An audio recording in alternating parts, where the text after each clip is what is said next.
You're listening to WooSox Insider, presented by your Worcester Red Sox.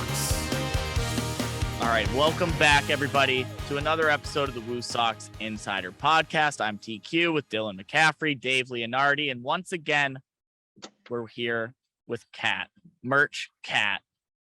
Thanks for joining us again. There's a lot going on. Let's start with what was just announced a couple of days ago. The first ever minor league collaboration with a player, the Fitzy merch line. Tell us how that came to be, whose idea it was, and what went into that process, because there were a lot of hands involved. Yeah, Fitzy Friday, as we like to call it today. This has always been kind of like a brainchild of mine. Like, I've always wanted to do a player line ever since I've seen some of the MLB teams do it, and then Players Weekend is always one of my favorite weekends in MLB. I love that they get to pick their nicknames on their jerseys and things of that nature. So I wanted to, wherever I went, I wanted to do a player line. And thankfully, everyone here was like, yeah, do it. Like, green lights, let's go. Let's get this thing rolling. We had to get permission from MLB first to make sure that it was okay to do this. And they're like, yeah, there's no issue. Do your thing. You're good. All you need to do is just send us the stuff before you put it into production. So then from there, we kind of had to work on a contract and figure out an agreement to make sure that, all parties were happy with it. And then we talked to Mario. I'm really good friends with Mario. The merch staff, we're down there in the basement with the clubhouse guys. So we all are like a little fun group. And the basement dwellers. Exactly, the basement dwellers. Yes, that's what we are. There's very few people in the basement dwellers group these days because everyone's upstairs, sadly. So we texted Mario and we're like, hey, we have this idea. Do you have any players that you think would be good for it? And instantly he was like, Jarren Duran or Ryan Fitzgerald. Originally the line was supposed to have both of those guys in it, but Duran got called up 2 days later. So we're like, all right, well, he's out. So we got Fitzy. We're good. We sat down with him and he was like, I love this idea. Yes, let's do it. So we gave him some ideas of we're thinking your mullet, obviously, because the hair is the best. It's iconic. Yeah, exactly. And then obviously the sunglasses, because those are his two features that everyone knows. If you see the sunglasses or the hair, it's Fitzy. Yeah. So we're like, what do you think of that? He's like, I love that. That's awesome. And then he kind of came up with his own font and sent us a font. The two fonts that he uses on his stuff are fonts that he picked out himself. So we kind of just ran with that. We got a couple more ideas of hockey inspired, because he's a big hockey guy. So you'll see a hockey inspired tee along with his own custom Heart W. So if we do this in the future, every single player will have their own Heart W. So the Fitzy Heart W is American flag with camo in the background, because why not? Go USA, of course. So moving forward, we hope that if this line continues with other players, that every single player will have their own. It'll kind of just go into the archives of all of the variations of Heart W's that we have. We do have quite a few. We have no shortage of Heart W's, smiley logos. I'm sitting in front of 4 different ones right now. It's never enough at Polar Park. We got to keep giving you more. I love this idea. I think it's so cool having a player line for Fitzy is the perfect example of a guy to do this with, because he's gonna get up eventually to Boston, if sooner rather than later. I think that he's had a great season here. He dealt with injuries, but I think that we might have him for the rest of the year. You might see him in Boston. But it's going to be so cool when he's at Fenway and everyone's wearing the Fitzy merch that you can't even get there yet. I assume once he gets up there, they're going to steal all these from me, Kat. What an incredible, awesome idea. And Fitzy is the perfect guy to do it with. He's such one of the most fun, loving, hyper outgoing guys in the clubhouse. Yeah, he's been absolutely incredible to work with. Super nice, patient, for the whole process. Honestly, couldn't ask for a better person to have collab with this line. So thank you, Fitzy. And it was really nice.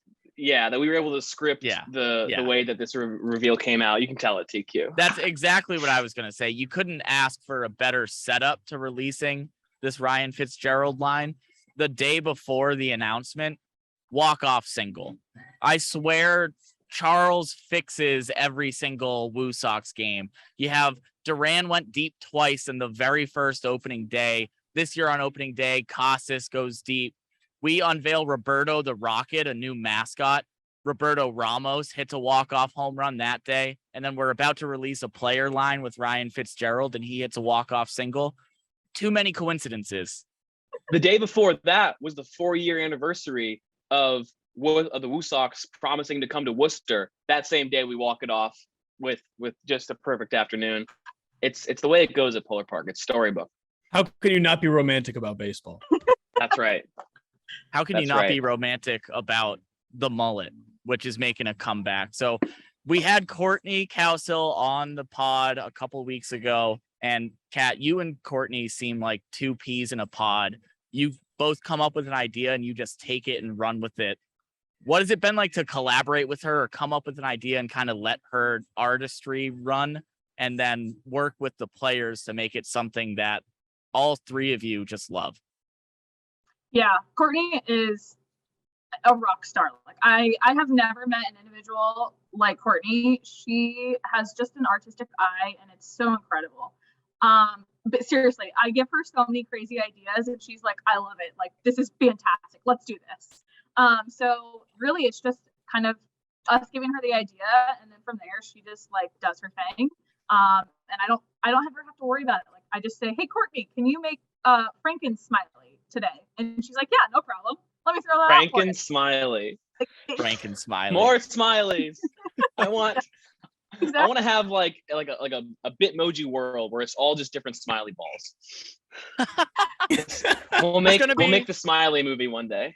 There's going to be a Courtney Castle coffee table book at some point. That's just all of the different variations of WooSox logos she's made. And at one point, I mean, like probably in the off season, you could fill a coffee table book with the different variations of Smiley, Woofster, Roberto, the Heart W, everything that she's either come up with or created or collaborated with over the last 2 seasons. It's wild. But Franken Smiley, I'm very excited about. Halloween coming up. There's always a lot of fun merch. I remember last year, I think it was like the X-ray Smiley, where it kind of detailed what exactly his skeleton looks like, which I think if you've seen Smiley walking around Polar Park, you've definitely wondered how that being stands up, I guess.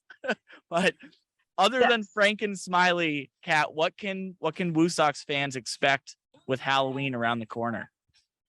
Yeah, so we're in the design process right now for that. So we have Franken Smiley, of course. We did have the skeleton Smiley with, I think it was glow in the dark ink even. We added that small little touch, which was pretty cool. Spooky. Yeah, gotta have all the spooky guys. We really wanted to do a Stranger Things like font Worcester Red Sox, but we're like, that's gonna get they're not gonna approve that, unfortunately. Right, that's gonna be hard to clear. Yeah. So we have like some monster and like I think there's a zombie hand with a WooSox flag coming out of it. There's of course a pumpkin that looks like a baseball because you have to. And I'm trying to think what else there is, but it's we literally just say, "Hey, Courtney, we want some Halloween designs," and she's like, "Yeah, no problem, got it," and just starts sending us multiple designs a day, and it's fantastic. Every single time we're like, "This is amazing. How can you top this?" And then she does it again. Every single time. Every single time, yeah. It wasn't enough to have Courtney on the podcast. We also had to just spend an entire podcast dedicated to praising her and thanking her for everything. Exactly. I am Courtney's biggest fan by far. And she yours. Yeah. The dynamic duo of Courtney and Kat has brought you so much merchandise over the years. I want to set the context for everyone, like we did last time. Every piece of merchandise that a WooSox fans own comes through Kat. The shirts we're wearing today, the hats we're wearing, it all comes through Kat. Kat has built it from the ground up, the store, the everything. 2 seasons in Worcester, after a couple seasons in Pawtucket. Kat, we're recording this. It's 1:17 p.m. on Friday right now. Spoiler, guys, we recorded this one early. We couldn't get you live on Monday this time. Kat, when this comes out Monday morning, where are you going to be? So I will be driving in a car to Missouri. I am sad to be leaving the WooSox, but I recently accepted a position to be the retail buyer for both Arrowhead and Kauffman Stadium. So I will be doing all of the buying for both the Chiefs and the Royals. The Chiefs and the Royals, championship teams this last decade. You're going to have to make some parade merch pretty soon, probably, despite these Patriots fans on this broadcast. Fingers crossed. Podcast. But that's incredible, Kat. We're all extremely happy for you, extremely well-deserved. And I mean, if you ever walk through our team store, you know what we're talking about. The amount of merch we have, the variety, there's something for everyone in there. And the people of Kansas City, the great people in Missouri are lucky to be getting you back. We're going to miss you very much, but to make maybe a really uncouth comparison, it's like the artist that unfortunately passes away after he's already recorded an album, and then the album comes out, and then everyone gets to enjoy it. Kat's got a year worth of stuff for us in the books. We're going to be getting Kat's merchandise long after she's working for the Chiefs and the Royals. So what is going to have your name on it? When are we going to run out of Kat merch? Eventually, it's got to happen. Never. Yeah. So 47 brand, everything has been done. That actually had to be done in like July or June of this year, which is crazy. For next season. Yeah, for next season. For next season. It was due in July. So I feel like people always ask, like, what do you do in the off season? It's like, well, we're already thinking about next season when we haven't completed the first season. So so 47 brand will have a bunch of stuff come out. And there's actually, all of you on this podcast will enjoy this one. I'll give you the image so you can put it up, but we're getting in a jersey hoodie. So it's going to be our Worcester Grays. Yeah, Worcester Grays. Worcester Grays. Sleeves. So it's going to look like a jersey, but it's going to have a hood. It's probably one of my favorite pieces that 47 is going to have us do for this upcoming. My credit card bill is going to hate me. That's going to be great. Yes. No, the bill collector will love you. Your credit score, yeah. if you don't pay on time, that's going to take a hit. Oh, I pay on time. My father makes sure of it. The Worcester Grays are awesome. It reminds me of like the Red Sox, like gray away jerseys, the Boston ones from like the 2000s. They're my favorite jerseys. I've literally never worn them here, but they're easily my favorite jerseys. The Bat Boys wear them all the time. That's going to be amazing. Yeah. And I'll be honest, it's very hard to match gray pants to gray jerseys these days. I don't know why. Like if you look at Rochester, the team that's here right now, horrible. Absolutely horrible. No, Courtney with the dunk. Put them in a body bag. Cat with the dunk. Cat with the dunk. On your way out. It took us literally a year to find a jersey that matched our pants because we just like it. The grays are impossible. Like if you hit it in the sunlight a certain way, it's all kinds of crazy. But I'm glad that we finally found grays that match. Yes. Yeah, I can't tell you how appreciated that is because I mean we work in production, we work in cameras, and we work in making things match, and it's out of our control, so we can't do anything about it. But we noticed. We all noticed. So thank you for making the greats match. There's so many like descriptors for blues, different shades of blue. You have like navy, you have royal, you have sky blue, you have powder blue, you have all of it. And I feel like gray is just, you have gray or charcoal, and it's a million different shades, and people just call it gray or charcoal, and they never match. So very well done. My favorite is when people will have gray spelled two different ways. Like there's an EA or an AY, or sorry, EY or AY. It's like, what's the difference between the two? Maybe it's the shade, and we just never knew. Is it not just like the dialect, like England versus America? Like the spelling determines the shade of the color? I have no idea. I always thought it was, and it has like three different, like slate gray is AY, but then like heather gray is EY. So like I don't know. I always thought one was like the descriptor and one was the noun, and maybe that was the distinction between. What's the noun? Like if like the Worcester Grays, like if the, I don't know, something like there was a team called the Grays in the like MLB back in the like day. Grey's like Anatomy. How do you spell Grey's Anatomy? EY, right? Yeah, Yeah. but that's a There you descriptor go. because it's possessive. Not that I would know. But the actual color itself, like I have no idea why we have to do two different spellings of it. It's silly. Very silly. I can't wait to see the Halloween merch. I hope it's as exciting as the Christmas merch we had last year. I had so much fun throwing on the Santa suit. I mean, I am Santa. I mean, I know Santa. But You borrowed I his hope that suit. I hope that hopefully like this gets enough momentum that we get like a Frank and Smiley mascot costume. We get like we get him come back to life. Oh my gosh, what it could be. Yeah. You never know, like hot dog, the foam hot dog hats that we got in. I never would have guessed in a million years that those things would have took off like they did. And then Whose idea was that? So I took it from Toledo. I was watching one of the games early in like April, and we were playing at Toledo, and I saw Kids Day, and I was like, "What are those hot dog hats?" I'm like really good friends with their merch director, and instantly texted. I was like, "What are those hot dog hats, and where did you get them?" He goes, "Oh, here you go. Like they're great. Like we sell a bunch of them. We sell them over our phone." And I was like, okay. Took I think like 5 months to get in, which is wild in itself. But Yeah, we finally got them in, and sure enough, they're flying off the They're- shelves. flying off the shelves. Yeah, it's ridiculous. So now we're also gonna get a hot dog mascot, a little stuffed one next year. Ooh, speaking That's of awesome. What? What? Not an actual mascot, but we're gonna get a Cats- little plug. It's a hot Kat's just letting all of the secrets out before she goes on Monday. dog. Yep. Out the window. so speaking of plans for next year as far as merchandise goes, what can we expect for like the Wicked Worms of Worcester for the What If nights we're having next season? Yes. Yeah, you gotta fly back for Wicked Worms and Ruby Legs. You're gonna be flying back all the time. It's gonna be you and JetBlue making friends. Yeah, you're not wrong. So Wicked Worms of Worcester and the Ruby Legs are two What If nights.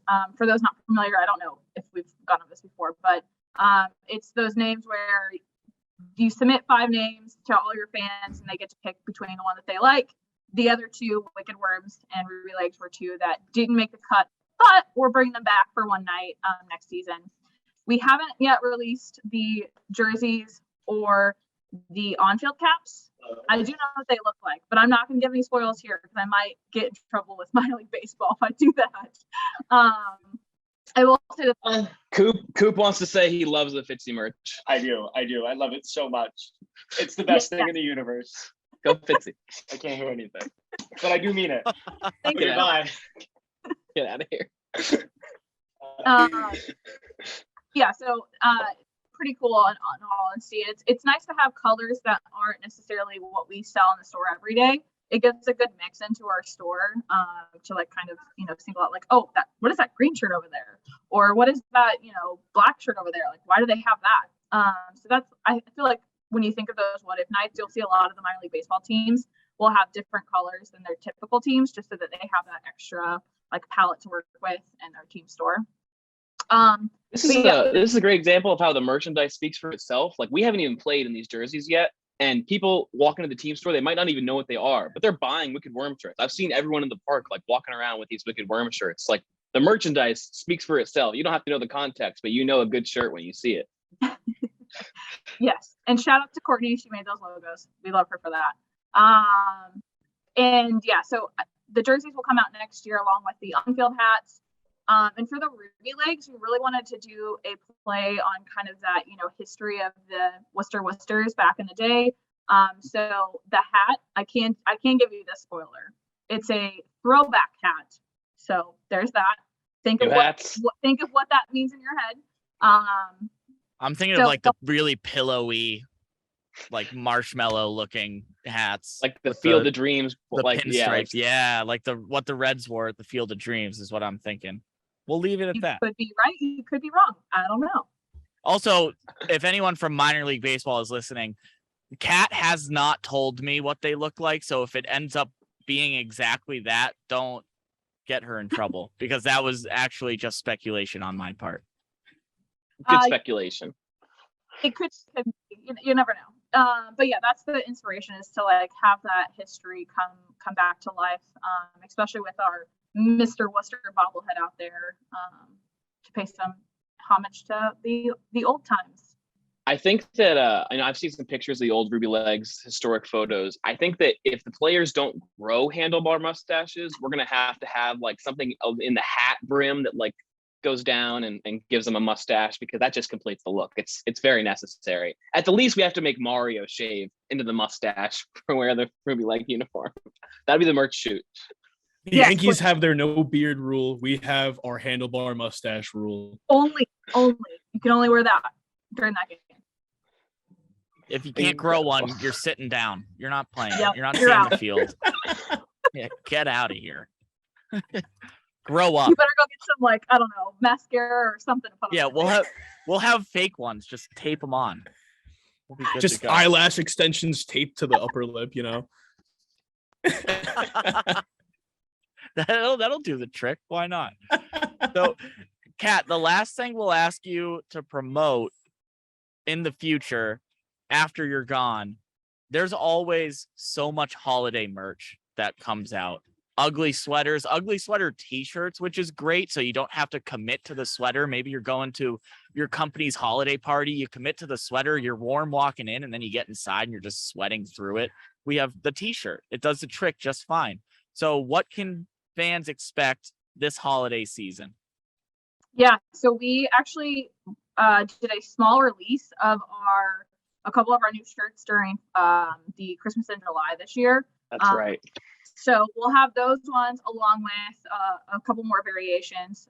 Last year, everyone loved the Worcester ugly sweater one, so we'll definitely do a variation of that again. We'll have long sleeve, short sleeve, sweatshirts, and then just like the regular crew necks, just so everyone has that variety to choose from. As TQ very well mentioned, that sometimes long sleeves or crews aren't always great. So yeah, we'll definitely have more of those. And then Courtney, again, I keep bringing up Courtney because, you know, we're a duo. She's the best. She designed a t-shirt for us that said "Home for the Holidays" and has like home plate on it, and Worcester as a reindeer, which I'm pretty sure was TQ's idea. Yeah, So, it was, because he has a red nose. So we'll have that. It's not a copyright infringement at all. No, No, it's a dog. Not a. it's The nose he was heart-shaped. born with. There's also going to be it is the nose he was born with. There's also going to be a song that comes out, Worcester the red-nosed reindeer. It goes like that. Also not an infringement on any copyrights. Nope. Worcester the has to be red-nosed public domain. wonder dog. There you go. There it is. Cat. Cat. I almost said Courtney. I said Cat, and then I corrected myself, but I You said did that cat. earlier. Well, the more the merrier. Cat. I need to know. Pawtucket and Worcester combined. Do you have a top moment working for this team? Is there a top three? If you can't narrow it down to one, but like you've worked here for so long, you deserve a send off to these fans watching this show right now. I definitely think the Fitzy line is definitely a top memory, and probably all of my minor league baseball career, to be honest. It's one of those things where, being the first team to ever do it, we get to be kind of the leaders in this, and now teams will just get to, you know, take off of our great ideas. And then probably Just like the hot dog hats. yeah, exactly. Yeah, I took Craig's idea. No big deal. Thanks, Craig. It's a copycat league. Well, that's the thing, is like, I feel like we, as like minor league baseball, I'm sure it's the same way everywhere, but we are such a close knit group that we all bounce our ideas off of each other. So like, I'm in a group chat with, I think, what is it? Toledo, Durham, Columbus, Indy, Syracuse. So it's a lot of the top teams in merchandise in general. Right. So we all get to bounce off those ideas, and like anytime one of us does something great, we're all like, yeah, let's go. So I feel like that's the cool thing about minor league baseball, is that, you know, you get those close friendships in different teams, and you get to see them once a year at the winter meetings usually. But yeah, so I feel like the Fitzy line for sure is one. And then two, I think opening day here was, pretty dang cool. And then I didn't actually get a season in Pawtucket, so my only memory is dining on the Diamond, and getting to be a restaurant for a year. So Right. that was cool. And I think opening day part 1 or 2 or both. Probably 1. Yeah, when we had all the officials here, people were seeing them at the ballpark for the first time. That was pretty cool. We opened the team store, I think, like 3 days before that, so it was just like a whirlwind of all the things. I think that was cool.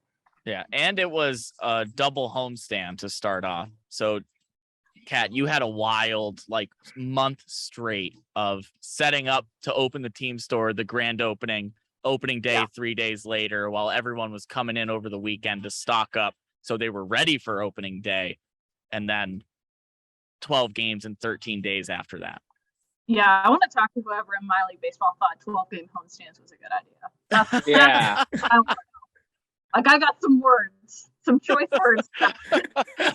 on your way out in your exit interview with the league. Yeah, I'm going to need to see and set up a meeting with whoever came up with 12-game homestands, because that's terrible.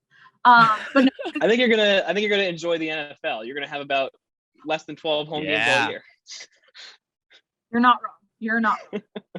Well, probably more than 12 when the Chiefs go to the Super Bowl, but whatever. Right. Yep.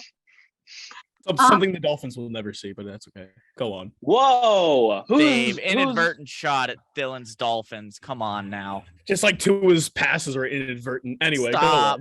Go on. Tyreek Hill, am I right, Kat? No. No. You can have them.